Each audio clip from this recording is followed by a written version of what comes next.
Kalau UMNO boleh hasut, it's time for UMNO untuk hasut rakyat. Inilah masanya. Kau bayangkan daripada setenang-tenangnya Malaysia ni sebelum 2018, segala konflik bermula daripada mana? Inilah muka-muka orang tua-tua ni lah yang ada dalam PH kan, yang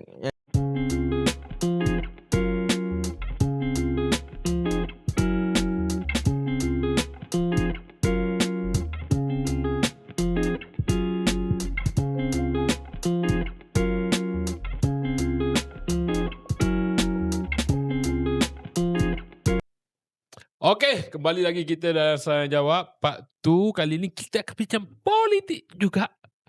Dan bersama aku lagi orang yang sama, Amir Samad. So aku Afiq Ikhwan. So man, hari ni politik juga. Dan kali ni Part 2 politik juga. Sebab apa? Sebab isu sekali, isu politik. Tapi tadi kita sembang isu pasal government atau orang-orang dalam kerajaan. Sekarang ni kita nak sembang pasal pembangkang pula. So man, konflik yang berlaku pembangkang ni bagi aku agak-agak tak patutnya berlaku sekarang. Dan tempoh waktu tak sesuai. Kenapa? Sebab sekarang ni hampir dalam setahun lebih kita dah nak PRU. So jika pembangkang ada konflik macam ni, dia menjejaskan gerak kerja pembangkang untuk ambil alih kerajaan lah. So kalau pembangkang jadi macam ni, bahasa mudahnya Madani kekal lah. Aku pernah cerita macam tu lah. Madani kekal lah. Tak ada harapan untuk dapat balik lah. Atau Madani tak jadi Madani lah, jadi benda lain. Okay Matt, so aku lontar kau Matt. Aku tak sedap untuk sembang isu everything macam ni. Dan itu jadi jauh pada kesimpulan. Aku rasa kita nak pergi deep sikit. Matt, kenapa percetuhan Muhyiddin dengan Hamzah ni sangat-sangat ketara? Dan aku tak sangka pula ramai gila ahli parlimen bersatu ikut Hamzah. Adakah Muhyiddin dah tak ada? Wow, tak ada. Dia segalanya bermula selepas kalah PRU 2022 lah, PRU 15 kan. Kemudian bila kalah PRU, Muhyiddin hilang kedudukan sebagai Perdana Menteri, peluang jadi Perdana Menteri, dan yelah, penyokong-penyokong di bawah pun hilanglah peluang untuk sakau-sakau duit. So support pun makin berkurang sikit lah. Tapi Hamzah masa tu, Hamzah jawatannya apa aku lupa. Timbalan Presiden kan, Timbalan Presiden. Aku so confused dengan Razi Jidin. Okay. Kau silap. Razi Timbalan Presiden masa tu, sebelum pemilihan hari tu. Oh, sebelum pemilihan itu. Okay, sorry. So Razi Jidin Timbalan Presiden. Razi Jidin pun kalah, Timbalan Presiden kalah, Presiden menang. Hamzah Susah Agung menang. So menagur pemilihan parti. Pemilihan parti ramai mendesak untuk Muhyiddin tak jawatan lah. So Muhyiddin buat a big plan untuk satukan semua. Sebab masa tu semua nak pergi jawatan presiden. Hamzah pun nak pergi presiden. Tapi ada seorang yang sanggup berundur daripada timbalan pergi ke Naib, which is Faizal Azumu. Okay. Aku agak pelik sikit. So Hamzah nak pergi presiden. Muhyiddin mula-mula dah withdraw. Masa ni kalau Muhyiddin withdraw, ada orang yang nak jadi presiden tu, dia memang takkan ada chance lah, which is Azmin. So Azmin pakat dengan Muhyiddin. So Muhyiddin tarik balik niat dia untuk tak bertanding presiden. Yes, betul. So Muhyiddin stay presiden. So Hamzah pergi timbalan presiden. Naib presiden Faizal Azumu, Azmin Susah Agung. So di situ clash dah makin clear. Kemudian at the moment adalah percaturan belakang tabir untuk menjatuhkan Hamzah. Bermula dengan surat layang, bermula dengan serangan-serangan peribadi, bermula juga dengan masa mesyuarat agung bersatu tahun lepas yang bergaduh tu. Kemudian Hamzah pun nak cover line, cakap lah, saya akan jadi penyokong nombor 1 presiden parti. Tapi sekarang jadi musuh nombor 1 presiden parti. So how human can change easily lah. So bila dah berlaku clash macam tu, then timbul pula dua orang ni, Wan Saiful Wanjan dengan Wan Faisal. Dua Wan ni. Bukan Wan Faisal ni memang walak kepada Muhyiddin Yassin Kan diorang dah tukar sebab diorang ini dua ni dia ada pandangan yang sama dengan pandangan grassroot. Muhyiddin dah lost touch. Satu, sebab Muhyiddin tak sihat. Kedua, kau dah kalah PRU. PRN kalah. Papa Gomo dah gari cakap, tak minggu ni, minggu depan, bulan depan tukar kerajaan. Dah dekat ni guys. Tak tukar-tukar juga. So, trust daripada akar umbi tu dah mula kurang. So it's time for Muhyiddin to step down. So dua-dua ni punya pandangan macam tu. That's why Hamzah pula, Hamzah ketua bangkang. Hamzah lebih vokal. So that's why Hamzah perlu lead bersatu. Itu pada pandangan dia orang. So bila ada clash of ideas, clash of opinion dekat sini, so that's why mulalah ada cadangan-cadangan, aduan-aduan untuk Hamzah dipecat apa semua. At the end Hamzah kena pecat. So terjadilah apa yang terjadi sekarang dalam Bersatu. Elok jadi parti Perubumi Bersatu, jadi parti berkecai. Parti Perubumi berkecai. Tapi Mac, aku nak tahu sikit lagi isu ni. Azmi apa peranan dia? Itu aku nak tanya. Okay. Okay. Kalau kau tanya soalan ni bagus lah. Siapa paling benefit kat sini? Untuk keadaan sekarang dan juga future. Kau takkan cakap Azmi Ali. Ya. Belah mana? Belah mana benefit dia? Okay. Kau tak nampak ke the only one yang akan menghalang jalan dia adalah Hamzah? Okay. Hamzah dah tak ada. So sekarang dia boleh jadi Presiden Bersatu kan? In future. Takkan kalau jadi Presiden Bersatu dengan tak kuat macam ni? Tak, kau salah. Katal dia banyak. Okay. Katal dia okay. Cabang-cabang, bukan cabang. Kita fikir apa lagi cabang, sorry. Bahagian ketua bahagian yang kena pecat ni, semua ketua bahagian yang pancung Azmin. Yang tak subulung dengan Azmin. Contoh yang dekat Selangor, yang boleh lawan Azmin ialah Circle Nur Umar lah. So Circle Nur Umar semua dah kena pecat. Selayang punya ketua bahagian pun dah kena pecat. Selayang tak pro dia. Tahu. Tapi Adun Kuang pro dia. So dekat sini Azmin dah mula mengukuhkan pengaruh bukan sekadar di Pemuda Bersatu dan juga bahagian-bahagian. Dia dah mula dapat sokongan bahagian dekat situ. And then Mas Amirwati apa? Mas Wati yang Melaka. Yang Melaka tu kan dia ketua Skandi. Ketua wanita lah kan. So dia dah keluar, dia follow Hamzah. So wanita kosong. So Azmin is the right moment untuk letak budak dia dalam wanita. So dia dah pegang pemuda dan wanita. So sekarang ni halangan dia siapa? Pemangku Timbalan Presiden? Razidin. Razidin mana ada kekuatan. Mana ada base. Muhyiddin anytime dia boleh belah. Atas faktor kesihatan apa So semua. Azmi dah pegang parti the whole lah sekarang ni. Yes. Kenapa tak game dia? Okay. Sebab tu bila Azmin, mula-mula dulu bila Azmin tak dapat jadi Timbalan Presiden masa nak pemilihan, kan dia merajuk, dia tak jawatan semua. Lepas tu Muhyiddin pujuk dia dapat jadi SC Agong.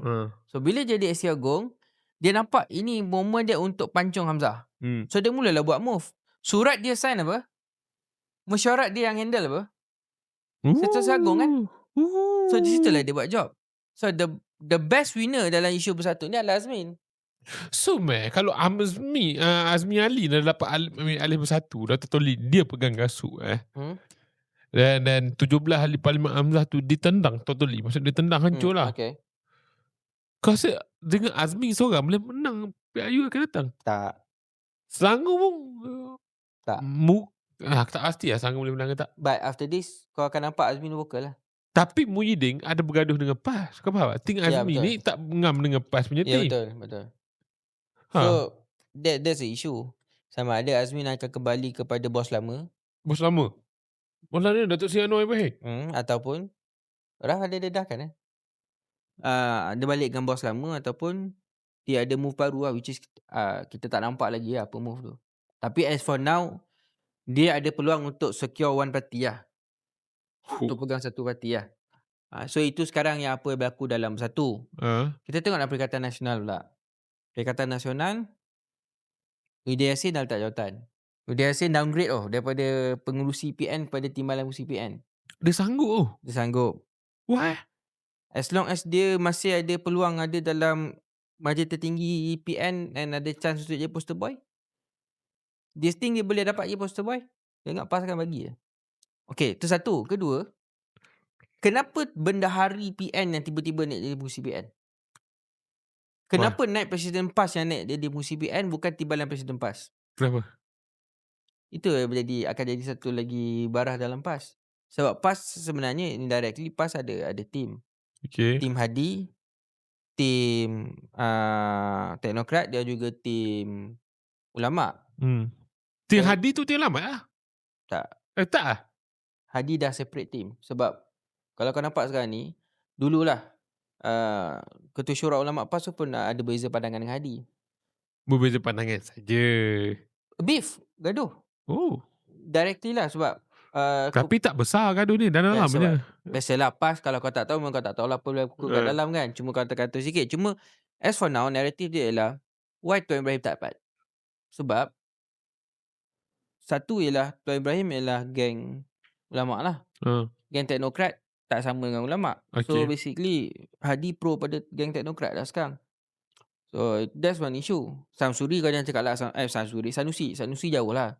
Okay, so now Samsuri sebagai pengurusi PN.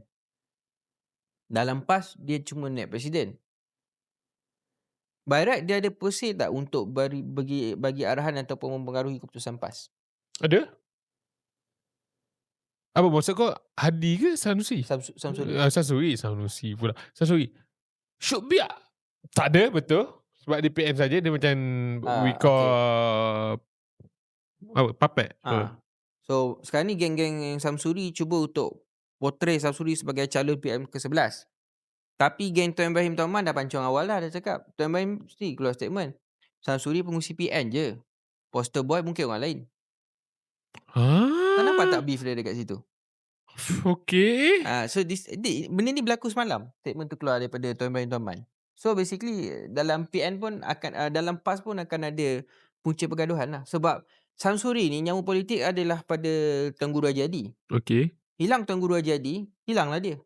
Sebab dia dapat jadi MB Terengganu pun atas arahan Tuan Guru Haji Hadi. Dia dapat bertanding Kemaman dulu sama.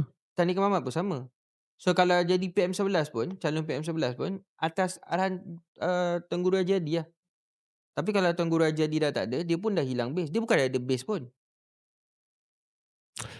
Aku orang Terengganu. Dah aku tak late orang Terengganu lama lah. So aku nak tahu ada base ke tak. Aku tak pernah dengar orang sokong dia. But dia tak bawa isu nasional. Ya. Dia hanya bawa isu royalty Terengganu je lah. Be fair, if you nak be the pemimpin untuk parti nasional, kau nak tak nak, kau mesti dikenali untuk satu Malaysia. Dan kau kena bawa isu nasional. Orang yang boleh pergi isu nasional ni tak ramai politician Malaysia. Kedai kategori politician ada dua yang aku letak. Satu nak jadi politician macam biasa. Satu nak jadi politician yang sangat luar biasa. Orang yang sangat luar biasa ni bahasa mudah dia Tok Mahathir, Anwar Ibrahim. Luar biasa. Maksudnya dia bawa isu nasional. Okay. Dia mengepar. Okay. Tok Mahathir geparkan Malaysia kat bila? 13 Mei. Surat kepada Tengku Abdul Rahman tu. Surat layangan dia tu. Tu nama dia naik. Itu nama dia membuatkan spark gila. Dia bawa isu nasional. Anwar spark dia isu nasional mana? Waktu lawan Mahathir. Baling dulu. Baling zaman dia muda. Zaman dia mahasiswa. So daripada situ dia dapat tempat dalam ABIM, dia dapat tempat dalam UMNO. Tapi daripada situ lah. faham. Tapi menggegarkan Malaysia ni reformasi. Okay. The case macam tu. So back kepada Samsuri. Apa isu nasional yang dia bawa? Tak ada. Hadi bawa isu nasional. Hadi pernah bawa isu nasional. Apa IS? Aku lupa lah RUU tu. Yang RUU demo 355. yang paling besar demo yang PAS buat. Yalah, RUU 355. The bigger one ni lah. Nama-nama besar ni yang bawa imej-imej besar. Be fair untuk jadi politician. Tapi kalau lepas ni Samsuri, bukan aku rasa lepas ni Samsuri akan mula usaha isu nasional lah. Kalau dia bersuara isu nasional, maksudnya dia tengah prepare himself to be a candidate lah. Love tu. Love gila. Kau bayangkan if benda konflik PKR ni tak berlaku. Kata Araf menang timbalan presiden lah. Katalah Araf menang presiden lah. Okay. Semua okey. Semua jujur. Tak ada konflik-konflik. Semua pemilihan jujur. Yang betul menang dapat menang. Yang kalah betul-betul kalah. Aku rasa akan debat. Samsuri dengan Rafizi. Confirm debat. Aku tak rasa Samsuri akan go debate. Dah kat macam mana nak buktikan diri dia? Dia akan main isu lah. Mungkin dia akan jadi a little bit agresif. Sebab dia pernah buktikan dia daripada silent to be a little bit agresif pasal isu royalty Terengganu. Tapi tengok cara dia jadi agresif. Cara agresif dia ialah dia tembak secara slow. Faham tak? Maksudnya contohnya dia pergi podcast tu, dia ceritalah, Kerajaan Sultan tak bagi duit. Sebab tu kita orang susah. Lepas tu dia senyap. Gitulah. Itu je dia punya moment dia. So maksudnya dia akan cuba hit tapi tak berapa kuat lah. So, dengan keadaan level dia macam, dalam keadaan dia cuba hit macam tu pun dia tak kuat, jangan dia berani nak pergi debat ke? I don't think so. Sayang loh. Siapa je pernah pergi debat pas? Seorang-seorang je. Itu pun dia kena tiaw. Kau ingat dengan keadaan dia dah kena tiaw dengan Ram macam tu, kau ingat orang nak pergi ke? Aku tak rasa. Aku suka tengok debat. Tak tahu, aku terfikir lah. Tapi apa yang Debat bukan budaya kita. itu UMNO yang cakap. Bukan PAS eh? UMNO kata tu. Alright. Okay, so Matt, aku rasa kita pergi sikit lagi. Matt, kau tak rasa Matt, dengan konflik yang berlaku dalam PM semua ni, lepas tu konflik pula berlaku dalam kerajaan, ada konflik pula di AP, gesakan nak pemilihan sekali. Sekarang ni baru tak ada statement keluar, tak salah aku, nak pemilihan sekali. Pemilihan apa? Pemilihan PIU sekali. PIU sekali dengan Melaka? Serentak. Dia masih menunggu jawapan untuk serentak tu lah. Dan dia nak yang serentak tu. Pressure everything ni. Kiri kanan. Adakah if kau menjadi Datuk Seri Anwar, kau akan buat election sekarang? Okay. Mungkin kau boleh manage lagi PKR punya isu.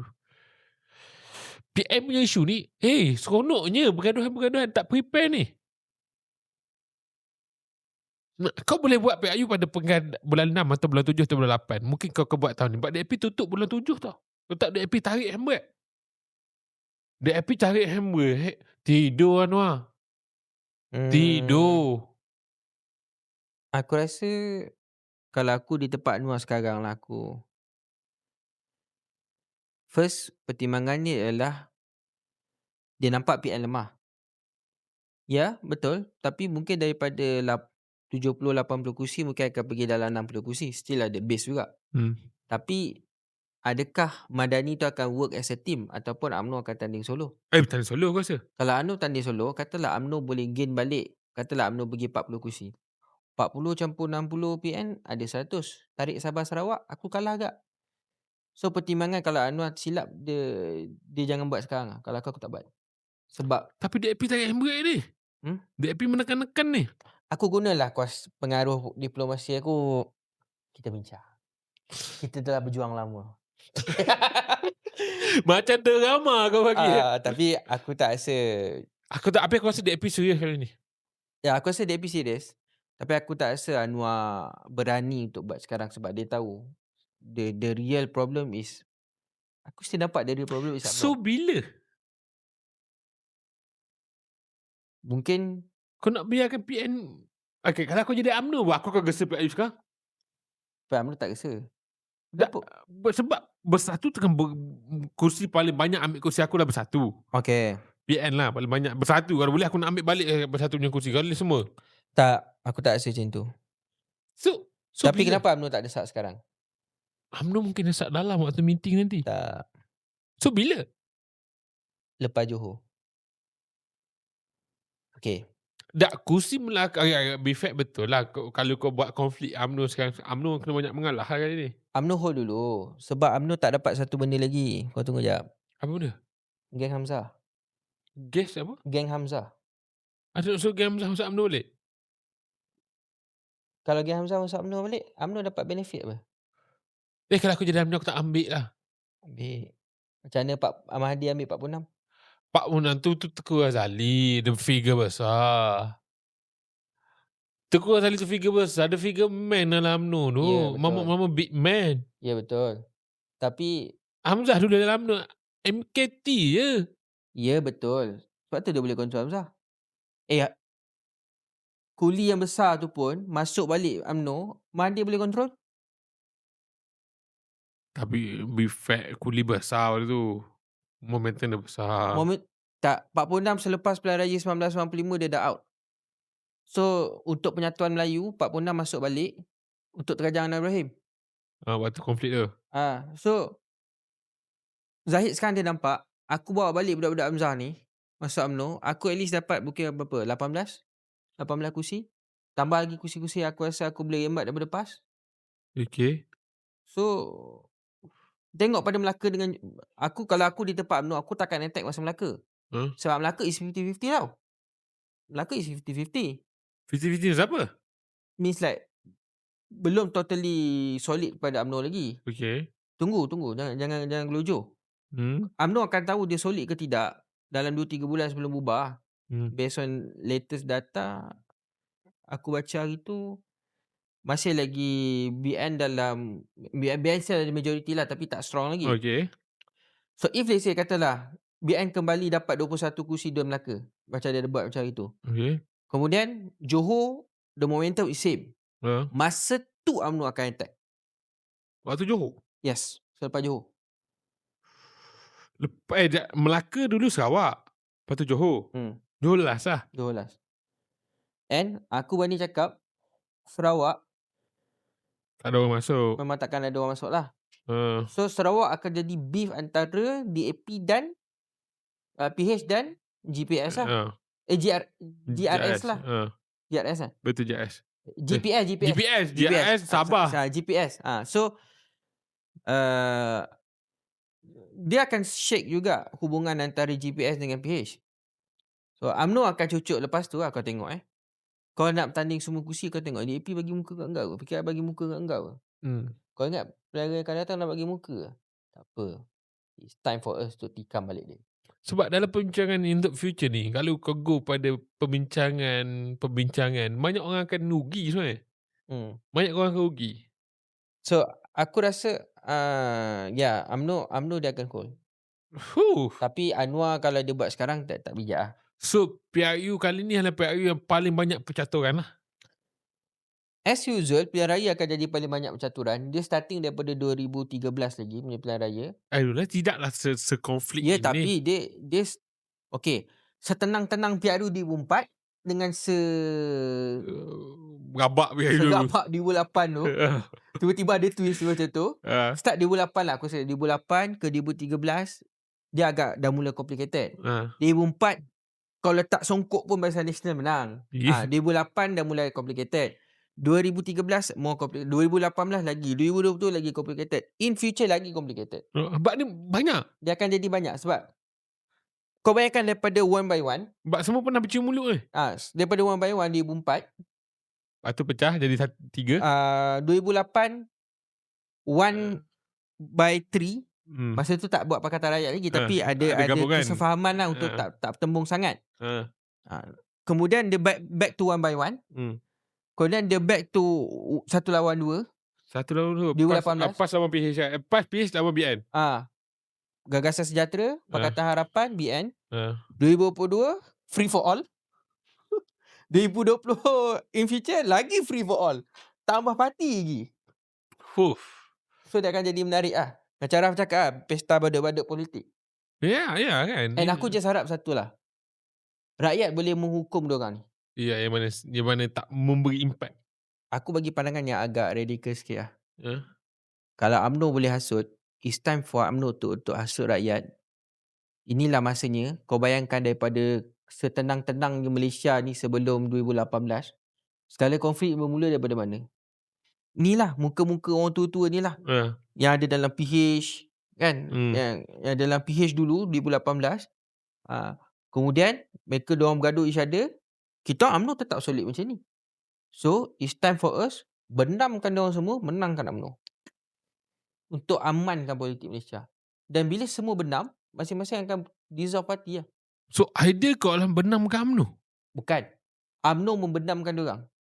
Okay. Maksudnya kau akan hasut rakyat to say that it's time for us untuk benam orang macam, sorry to say benam macam orang macam Raf, benam orang Anwar, benam orang-orang macam Amanah, benam orang-orang macam Muhyiddin, Azmin, Muda, yang kecil-kecil Pejuang, benamkan semua back to normal, one by one ataupun 1 lawan 2. Dia kerak idea kau.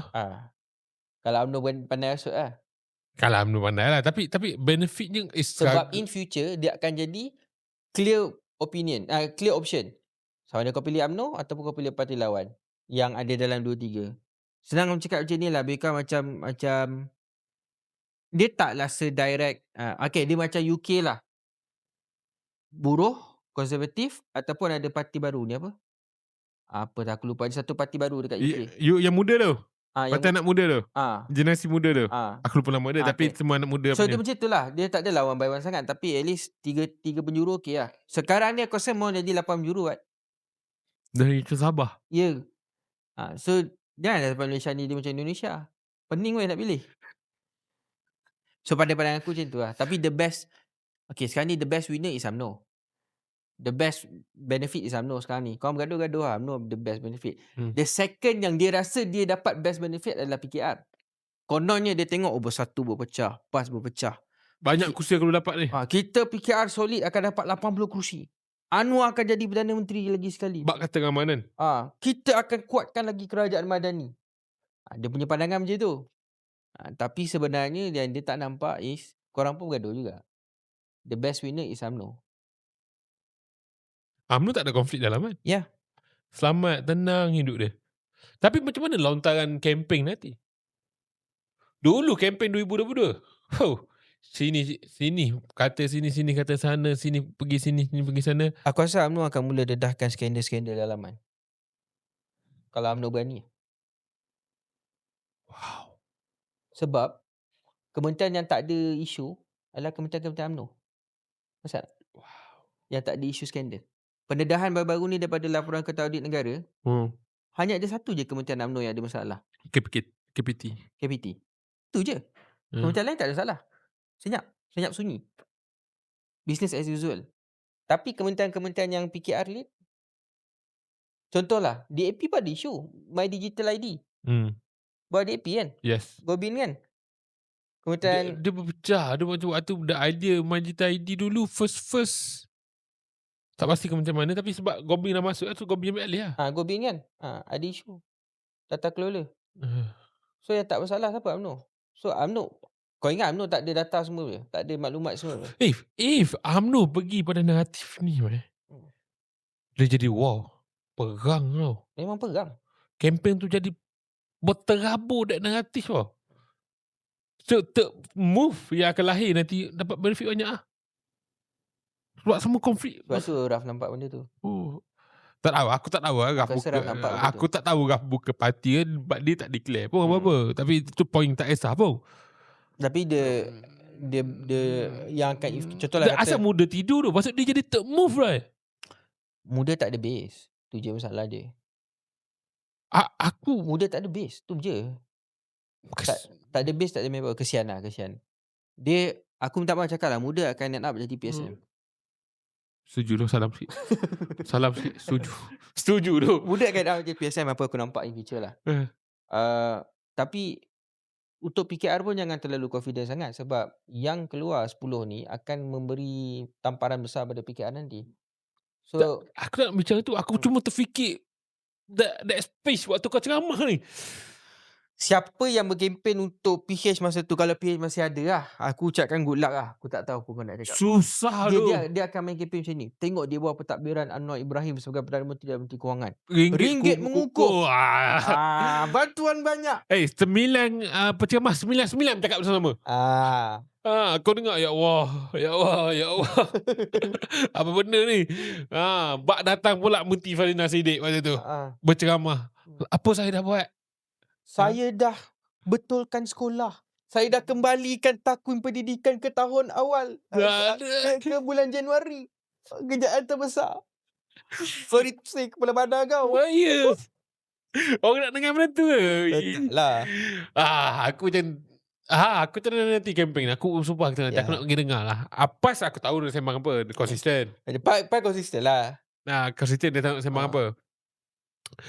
Bersatu aku tak pasti sangat. Cuma aku pening dekat BN dengan PH. Mak Sabu tak boleh balik mic lah. Abang tak boleh dah. Dulu boleh buat lagi. Aku balik mic ni kan. Aku tak nampak PH tu akan wujud lagi. Aku wujud lagi maksudnya? Aku nampak PH akan collapse. Tidur? Bukan, berpecah.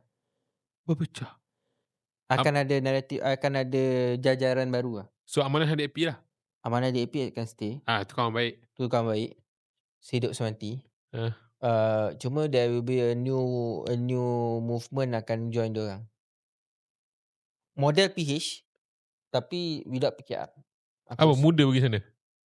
Who knows? Tak tahu. Tapi muda ni, aku sayang betul muda. Dia patut jadi third move doh. The biggest peluang yang muda ada ialah bila mana dia sebelum 2022. Sebelum 2022, which is diorang masih ada suara and diorang tak berpecah and diorang still ada voice. Tapi sayang dia bawa isu. Okay, aku pernah cakap benda ni dululah. Kau bayangkan PRN Selangor, kau bertanding dekat kawasan Melawati ke tak silap aku, ke Bukit Antarabangsa. Okay. Kau bawa isu alam sekitar je dalam kempen. Kau bukan bawa isu national politics yang orang 5 orang je nak dengar. Minta maaf lah, benda tu betul. Aku tak nafikan. Lepas kau dapat menteri kau buat Ya. lah. Bukan isu tu untuk kau upkan untuk naikkan nama kau. Kau perlu kempen 2 tahun untuk buat benda tu. Ya. Kau buat isu alam sekitar je. Dia macam budak-budak sekolah, budak-budak universiti tengah present isu alam sekitar je. Ini masalah. Ini masalah. So, Dia masih duduk being dalam too bubble. idealistic is the problem. Aku okay nak be the idealistic, terlalu nak nampak ni. Being idealistic okay. Tapi But jangan too idealistic is the problem. Itu masalahnya. So admit lah your problem. Yeah. Tak apalah, tak apa. Mungkin ada dekat sana ada sedikit-sikit baba yang percaya kat dia kau. 2-3 rumah yang ya Allah, hebatnya Halim ni. Unilah dia. Mungkin boleh teruskanlah jadi model pakaian ke apa. Tapi aku tak tahu Sadik. Sadik dah tak tahu dia buat apa sekarang tu. Dia kahwin lah cepat-cepat. Malas aku tengok konten dia setiap hari nak datingnya. Bosan. So aku rasa kali ni sebab kita pun nak buka puasa, terrekod pukul 6.30 tau. Kita mengejar-ngejar nak buka puasa lepas ni. Tengah buka puasa ni. Dah 6.40 dah. So itu saja pada kita berdua. So jumpa lagi dalam episod akan datang. Bye-bye. Bye.